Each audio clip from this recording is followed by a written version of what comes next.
के मेरे प्यारे बहनों भाइयों, नमस्ते। आशा है कि आप सभी लोग स्वस्थ होंगे। आने वाली 23 तारीख को आपकी 5 विधानसभाओं में वोट डाले जाएंगे।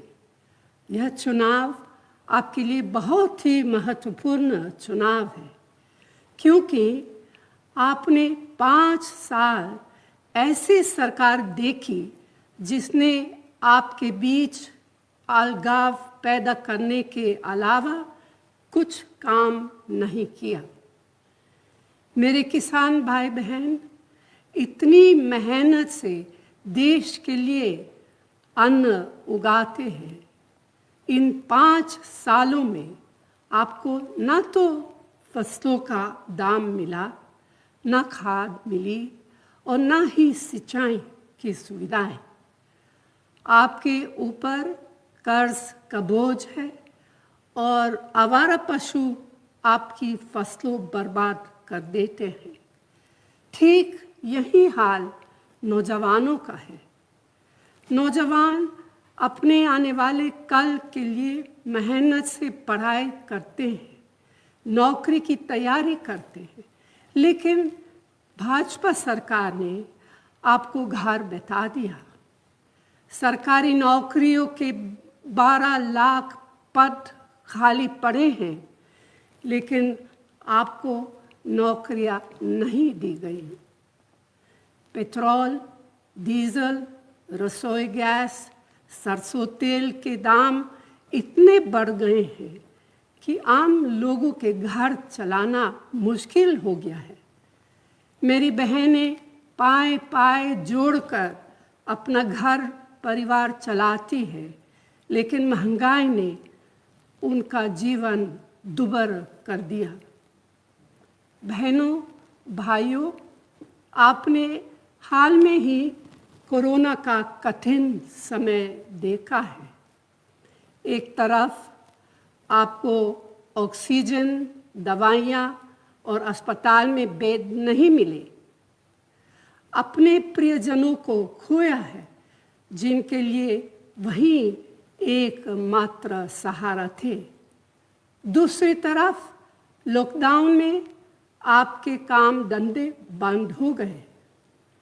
आप सब ने मीलों पैदल सफ़र करने की पीड़ा खुद झेली है, मगर मोदी योगी सरकार ने एक गैर जिम्मेदार सरकार का परिचय देते हुए आप सबकी तकलीफ़ों के बावजूद मुंह मोड़े रखा और आंखें बंद रखी।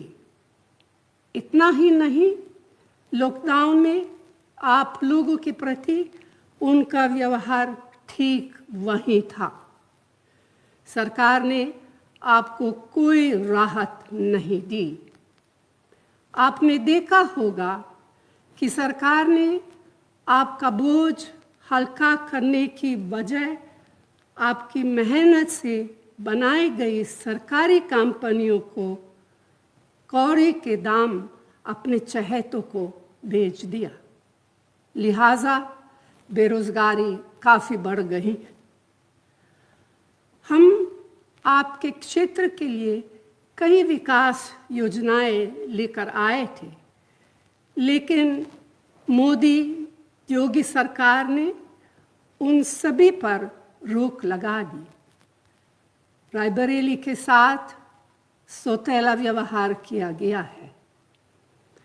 आपने कांग्रेस की राजनीति देखी है। कांग्रेस की राजनीति सेवा की और आपको अधिकार देने की है।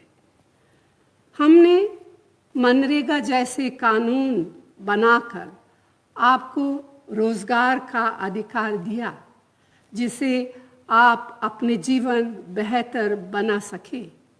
लेकिन अफसोस की बात है कि ऐसे संकट के समय नरेगा का बजट बढ़ाने के बजाय कम कर लिया गया। कांग्रेस ने लॉकडाउन के दौरान भी सेवा की राजनीति की। आप घरों से दूर फंसे थे, आपको घर पहुंचाया। जितनी भी आपकी मदद हो सकती थी, हमने पूरा प्रयास किया। सेवा और अधिकारों की राजनीति के रास्ते पर चलते हुए ही उत्तर प्रदेश में कांग्रेस पार्टी एक नए राजनीति का विजन लेकर आए हैं। इसमें युवाओं को रोजगार, महिलाओं को अधिकार, किसान बहनों भाइयों को सुविधाएं देने का और आम जनों को महंगाई से निजात दिलाने की योजना है। हमने महिलाओं के लिए शक्ति विधान, युवाओं के लिए भर्ती विधान और उत्तर प्रदेश के विकास के लिए उन्नति विधान तैयार किया है। मुझे खुशी है कि प्रियंका ने इस बार 40% टिकट महिलाओं को दिए हैं। उत्तर प्रदेश में पिछले 5 सालों में हमारे कार्यकर्ताओं ने बहुत मेहनत की है। जनता के हक की लड़ाई लड़ते लड़ते हमारे 18,000 कार्यकर्ता जेल भेजे गए। बहनों और भाइयों, मैं अपने आप को आपके परिवार का एक अटूट हिस्सा मानती हूँ। हम आपके जीवन को बेहतर बनाने वाली राजनीति के प्रति समर्पित हैं। हम आपको ऐसा विधायक देना चाहते हैं जो दिन रात आपके लिए काम करे और आपको मजबूत बनाने वाली योजनाएं बनाए। इन चुनाव में कांग्रेस पार्टी के हाथों को मजबूत कीजिए और अपने भविष्य को बेहतर बनाने वाली राजनीति चुनिए। रायबरेली के हमारे सभी उम्मीदवारों को भारी मतों से जिताइए।